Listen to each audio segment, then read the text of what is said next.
Videos కానీ reels కానీ అక్కడ వస్తాయి.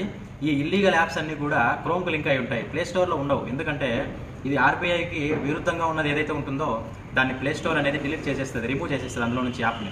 అది ఇల్లీగల్గా ఉంది అంటే రిమూవ్ చేసేస్తుంది. అప్పుడు వాడు ఏం చేస్తాడంటే ఇన్స్టాగ్రామ్లోను, ఫేస్బుక్లోను, ఈ సోషల్ మీడియా యూట్యూబ్లోను మనం రీల్స్ చూసేటప్పుడు అక్కడ మధ్యలో మనకి ఒక యాడ్ లాగా కనబడుతుంది, తక్కువ ఇంట్రెస్ట్ అని చెప్పి అట్రాక్షన్గా చూపిస్తారు.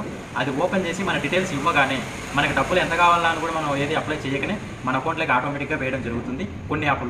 కొన్ని యాప్ల్లో మనం వాంటెడ్గా అప్లై చేస్తాం. అప్లై చేసిన తర్వాత మనల్ని బాగా విసిగించి, వేధించి, పీడించేసేసి డబ్బులు అనేది ఇల్లీగల్గా గుంజేసుకుంటున్నారు. అట్లాంటి వాళ్ళనైతే నేను వదలను. అట్లాంటి వాళ్ళ నుంచి ఎంతమంది నాకు వీలైతే భగవంతుడు ఎంతమందిని అనుగ్రహించి అంతమంది నేను బయట వేసే ప్రయత్నమే చేస్తాను. కాబట్టి ఇది తగ్గే విధంగానే నేను చేస్తున్నాను, తగ్గాలని కోరుకుంటున్నాను. నా వల్ల ఒకరితో కూడా అయ్యే పని కాదు. కాబట్టి ఏదో శ్రీరాముడికి ఉడతపక్కి సాయంగా నేను ప్రజలకి ఇలాగా చేస్తున్నాను అనమాట.